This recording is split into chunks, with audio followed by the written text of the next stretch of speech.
Baqarah ayat number 40, Allah subhanahu wa ta'ala says, Ya Bani Israel, udhkuru ni'mati allati an'amtu alaykum. O Bani Israel, you must remember the favors of Allah. That is the main important topic. Allah subhanahu wa ta'ala said, O Bani Israel, uzkuru, remember, recall the favors of Allah. That Allah subhanahu wa ta'ala did some favors to Bani Israel. What was the favors? And how Allah subhanahu wa ta'ala did the favors upon them? This is the topic today. That Allah subhanahu wa ta'ala did some favors to who? To a great nation, Bani Israel. How Allah subhanahu wa ta'ala did favor to them? And what was the favor? And how Allah subhanahu wa ta'ala did it? Allah subhanahu wa ta'ala did favor on Bani Israel through a person. Through a great prophet of Allah. What was that prophet? There was a great prophet of Allah. Through that prophet, Allah did favor on Bani Israel. Who was that prophet? He is none other than Musa alayhi salatu wassalam. Through Musa alayhi salam, Allah did great favors on Bani Israel. So we need to discuss about Musa alayhi salatu wasalam and how Allah did favor on them. Musa alayhi salam, he is one of the children of Yaqub.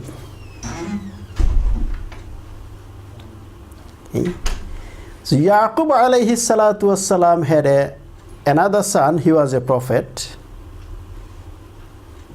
Yaqub alayhi, we discussed. Who was the prophet Yaqub alayhi salatu wasalam's son? Yusuf alayhi salam. Okay. Now I'm going to tell you how the progeny, how the family tree of Musa alayhi salatu wasalam go to Yaqub alayhi salam. It is like this. Musa bin Imran. Musa bin Imran. So that means Musa alayhi salam's father's name is Imran. Another person's father's name was Imran also. Yeah, brother said it. Maryam alayhi salatu wasalam's father's name was Imran. And here, Musa alayhi salatu wasalam's father's name is Imran. Imran's father is Qahis. Qahis' father is Azir. Azir's father is Lawi. And Lawi's father is Yaqub. Yaqub's father is Ishaq. And Ishaq's father is Ibrahim. So Yusuf alayhi Islam's name didn't come here. Musa alayhi Islam's his parental line, Yusuf alayhi Islam's name doesn't come. Musa bin Imran bin Qahis bin Azir bin Lawi bin Yaqub bin Ishaq bin Ibrahim. To Ibrahim alayhi salatu wasalam's 8th generation. Okay. And to Yaqub alayhi salam is the 6th generation. Okay. So Yaqub alayhi salatu wasalam's one son, his name was Lawi. Lawi's progeny from the Lawi's children, Musa alayhi salatu wasalam came. Musa alayhi salatu wasalam, where he was born, Musa alayhi salatu wasalam was born in Egypt. This time, entire Musa alayhi salam and the Musa alayhi salatu wasalam's tribe. Musa alayhi salatu wasalam's tribe, which tribe he belonged to? Yeah. And the tribe called? The tribe of Musa alayhi salam? Israel, Bani Israel. So, Bani Israel, Musa alayhi salatu wasalam was born here in Egypt in the tribe of Bani Israel. In Egypt, how did they come here? They are originally not from Egypt. The Bani Israel, they are not originally from here, from Egypt. They were somewhere else. We discussed last time that how Yaqub alayhi salatu wasalam, he ended up here when they sold Yusuf alayhi salam to Egypt, and eventually Yusuf alayhi salatu wasalam became the main powerful person of the country. And then Yusuf alayhi salatu wasalam, he brought his entire family here in Egypt, and he gave them vast territory of land, and everybody started living here comfortably, because Egypt was the rich country full of fruits and the crops because of the river Nile, and they settled down here and they started living here. But as the time went past, the problem started with local people and Bani Israel. The problem started between Bani Israel and the local people. Bani Israel, they started degrading them. The local people, meaning the king people, royal family, they were the Qibti. Their tribe called Qibti. And Bani Israel, they had a big problem started. The royal family, they went back to their old religion. And while Bani Israel, because they are the progeny of the prophets, they were still believing in Allah. But because of the Qibti, because of the kings, they couldn't perform their religious duty. Eventually, they had to follow the kings. And what the local people started doing on Bani Israel, they started hurting them. They started killing them, unjust killing. They started doing all kinds of oppression on Bani Israel.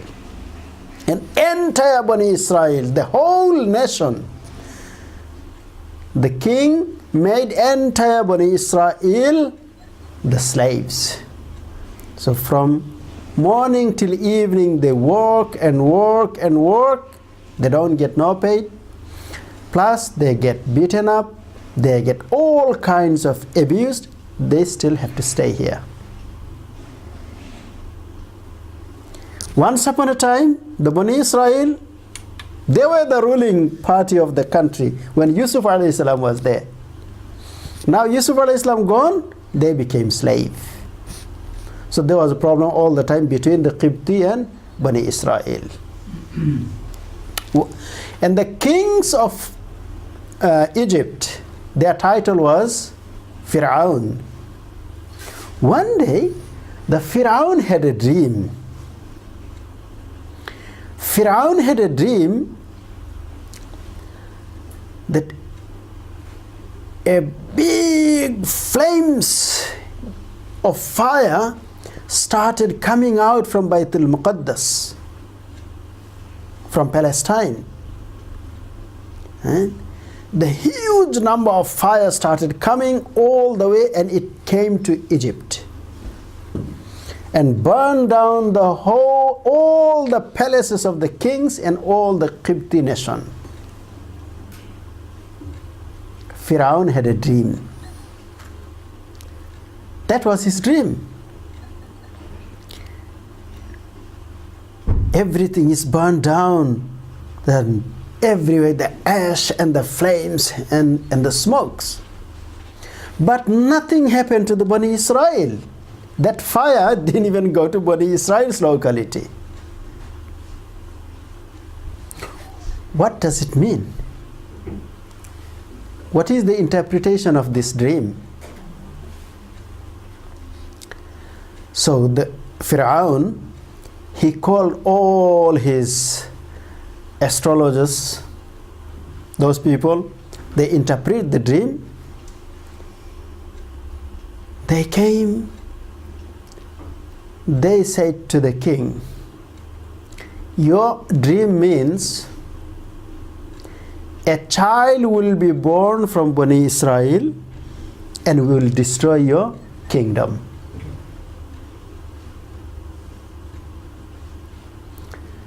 Now Pharaoh is thinking, a child will be born from Bani Israel and will destroy my kingdom. Then what to do now? To do something. So Pharaoh, he imposed an ordinance, a rule. He applied to everybody in Bani Israel. He said, from tomorrow on, any child will be born from Bani Israel, immediately that child will be killed. If he is a boy, child, he will be killed instantly. So what his soldiers and the armies and the police did, they went house to house, every house they went, they note down which woman is pregnant, who's going to give birth, when they're going to give birth, and they'll come and check, is this child is a boy or girl? If he's a boy, they used to kill him.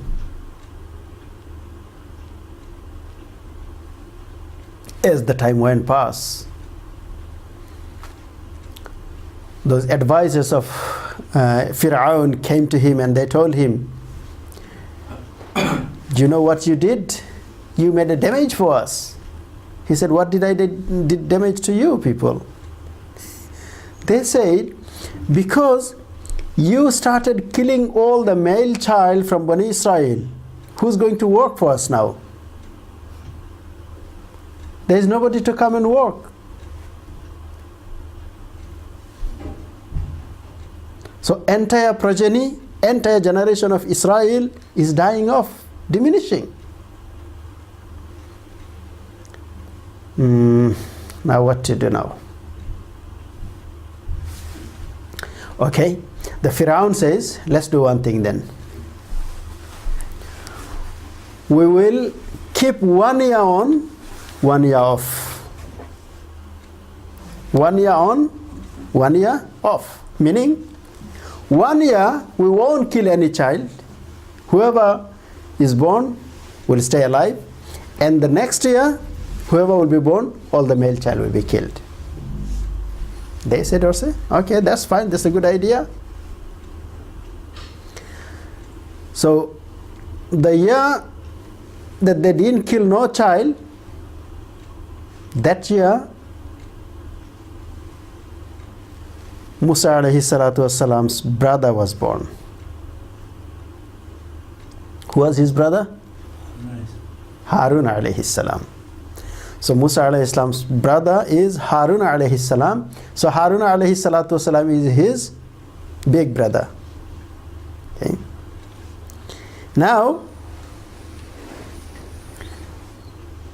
Musa alayhi salatu wasalam's mother is so concerned that the next year, the child she is going to give birth, if he is a boy, they are going to kill her. They are going to kill the child. How she is going to save the child? She was so concerned. She was so worried. Oh Allah, what should I do? Oh Allah, what should I do?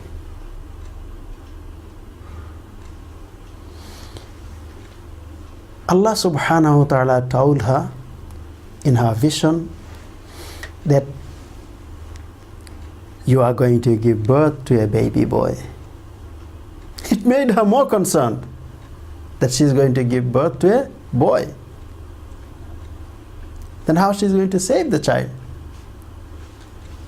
So Allah subhanahu wa ta'ala in her vision said, when the child will be born, place the child, put the child in a box. And leave this box in the river Nile. So child will be saved. So at least she got some kind of comfort. When she gave birth, it was such a beautiful boy, so smart, so gorgeous looking. The bright face, Nurani. As Allah subhanahu wa ta'ala told her, she made a box already. She put the box in the river.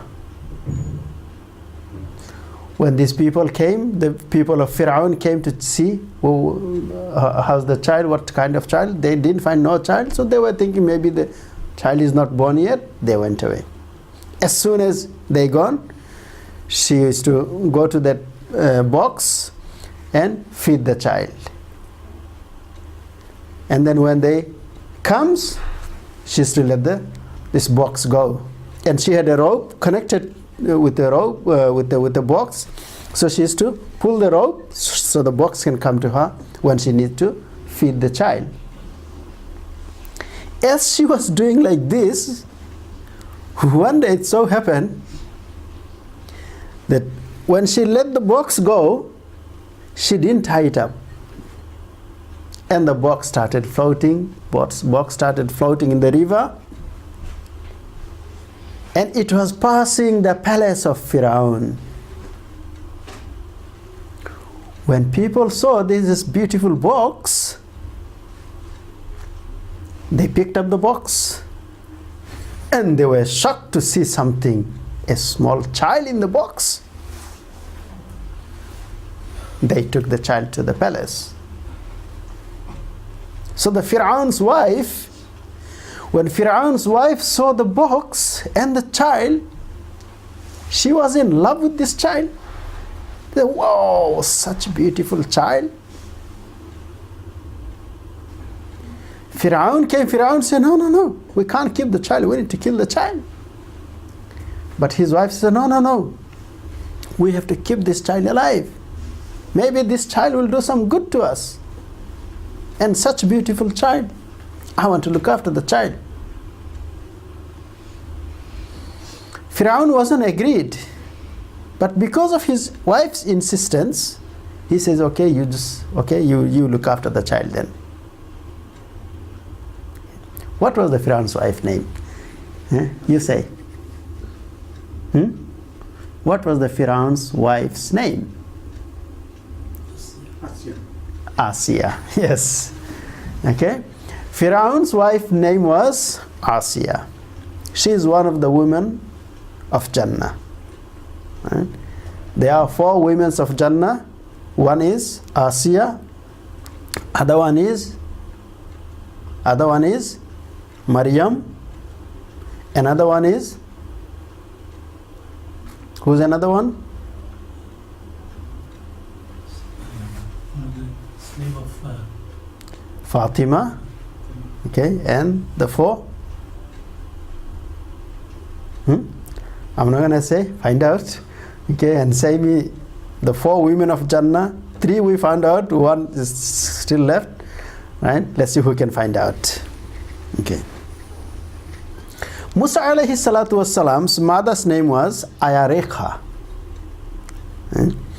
So when the child was taken to the palace, Musa alayhi salam's mother, she sent Musa alayhi salam's sister. Musa alayhi salatu wassalam's sister, she sent to see where this box is going, what the people are doing and all this thing. And in the meantime, in the palace, they were trying to feed the child. The Pharaoh's family, they called so many women who can breastfeed the child, but Musa alayhi salam is not taking no milk from nobody. It's a big problem now. In order for this child to stay alive, he has to drink something, but he is not taking no milk from nobody. So they announced in the marketplace, do you know anybody who can feed the child? Any expert? Anybody? No one came forward. So Musa alayhi salam's sister, big sister, she said, I know somebody. She's very expert. She can feed the child. They said, okay, go and bring this lady. So she went and brought her mother. No one knows that's the mother and the child and all this thing. And Musa alayhi salam started drinking. Now the Asiya said, you stay here in the palace and feed the child. Musa alayhi salam's mother says, no, I can't stay here.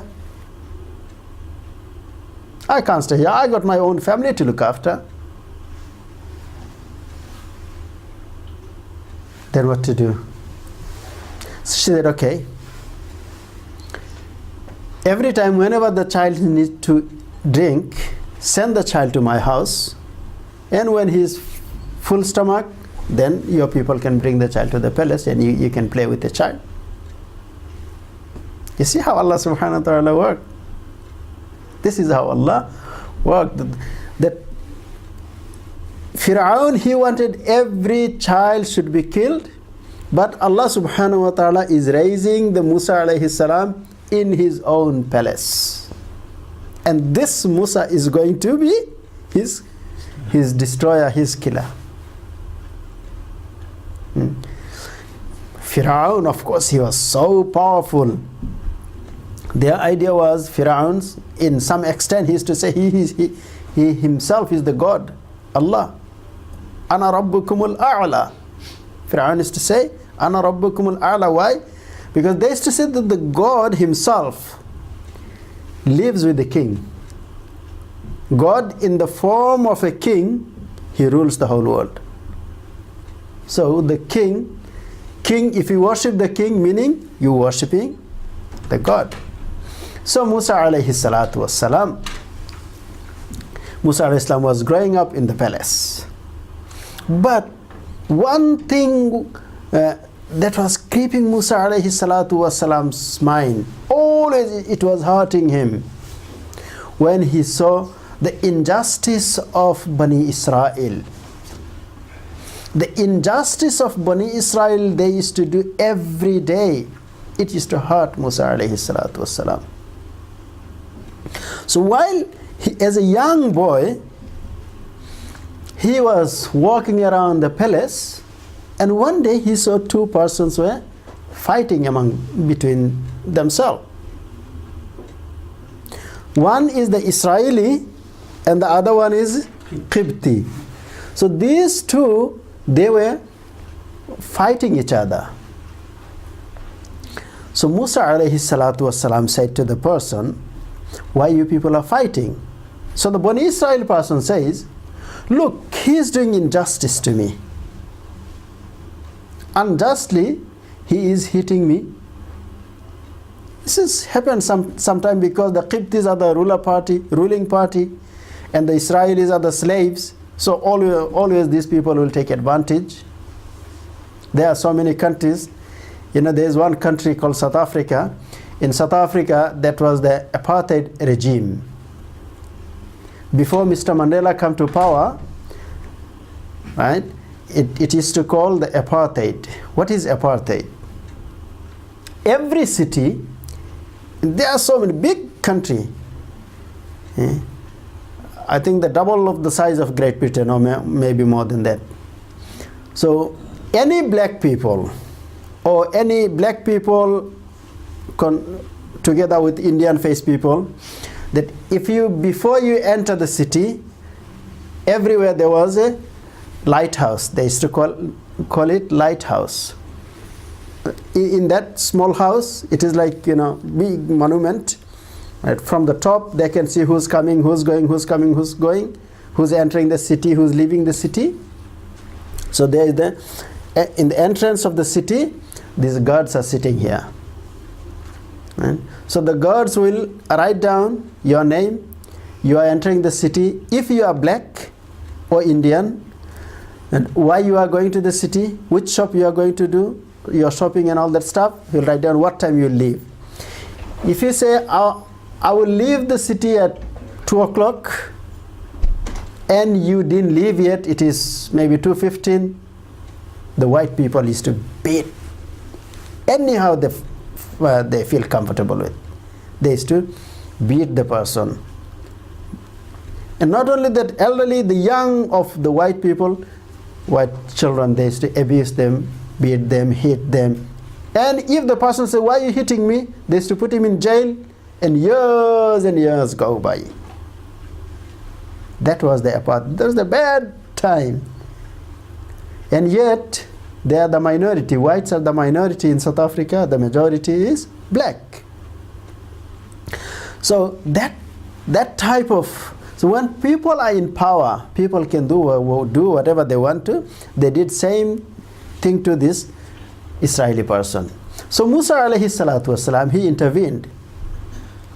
And he said to the Qibti person, yeah, fair enough, your people are in power, so it doesn't mean that you must abuse the person. Why you are doing it? And he got upset with Musa alayhi salam. So Musa alayhi salam, to cool him down, Musa alayhi salam gave him a punch. As Musa alayhi salam gave him a punch, immediately the person died. Musa alayhi salam was well built. His body was big, very strong. He was taller than everybody.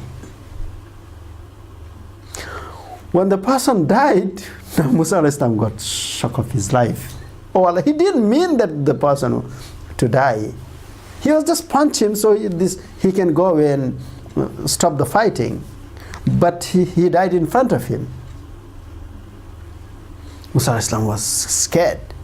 He was scared. What to do now? He was just hiding himself and thinking what to do. The next day, same again, when he was passing the same place, now another thing happened. The same person from Bani Israel started fighting with another person. And he's asking Musa alayhi salam's help. He said, oh Musa, please help me. This person is troubling me. Musa alayhi salatu wasalam said, what's wrong with you? Yesterday you were fighting with somebody. Today now you're fighting with another person. That means you are the main culprit. You have a problem with everyone. Now this Bani Israel person says, Musa, if you don't help me, I will say what I'm supposed to say. Musa alayhi salam said, what I did? He said, I will tell everybody that yesterday you killed that person. So now Musa alayhi salam is in big trouble now. He was helping him, and by mistake the person died. And Musa alayhi salam, he asked Allah for forgiveness. But the same person he helped him, now he says he is going to file case against Musa alayhi salam. Musa alayhi salam said, you know what, I didn't mean to kill this person. It was a mistake. But it is you did. He said, you know what, Musa, don't raise your voice. Today you do the same thing what I say. Musa alayhi salam says, what? He said, you see, this person is troubling me now. Go and kill him. Otherwise, I will tell everybody that you killed yesterday's person, Qibti. In the meantime, the Cobra meeting was going on in the palace. And Cobra meeting was going on, that who killed the person. And it appeared that it could be Musa. The officers sitting in the office, in the palace, they were thinking that it could be Musa who killed the person. So they decided, okay, let's call Musa and find out. So when this conversation was going on in the palace, the meeting was going on, somebody from the meeting ran to Musa alayhi salam. And Musa alayhi salam was talking to this person now here. And this person said to Musa alayhi salam, "Oh Musa, the soldiers are coming to arrest you. They think you killed yesterday's person. So, I am your well-wisher. Please save yourself."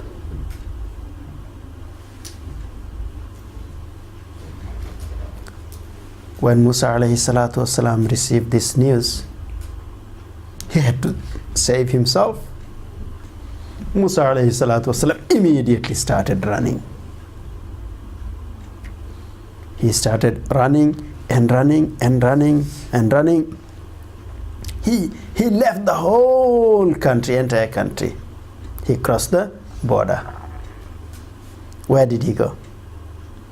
That is the journey of Musa alayhi salam started when blame in his head that he is the murderer.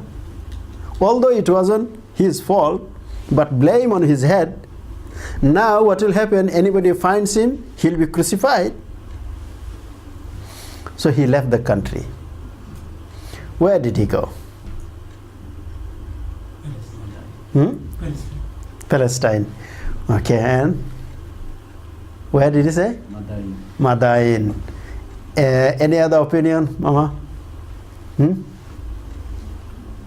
Okay, we got Abdul said Palestine, and Brother Sadiq said Madain. Jordan. Okay. Allah subhanahu wa ta'ala mentioned the place where Musa alayhi salam went to. Okay. Allah subhanahu wa ta'ala says in the Quran, Surah Qasas, Allah says, وَلَمَّا تَوَجَّهَ تِلْقَاءَ مَدْيَنَ قَالَ مُوسَى وَلَمَّا تَوَجَّهَ تِلْقَاءَ مَدْيَنَ. Allah mentioned the place Madyan. So Musa alayhi salatu wasalam went to Madyan. When he went to Madyan, now how is he going to survive? Unknown place. He doesn't know nobody. Exhausted. And he wasn't walking because he was running for his life. He was a fugitive. And tired, exhausted. He is sat under a tree. Helpless, where to go? Who's going to give him shelter? If somebody finds out that he is the murderer, they will inform the Pharaoh that we found your murderer. So what to do? Now we'll see how Musa alayhi salatu wasalam survives. If Allah subhanahu wa ta'ala gives us the tawfiq, we will continue the story of Musa alayhi salatu wasalam. How does it end? Wa akhiru da'wana anil hamdulillahi rabbil alamin.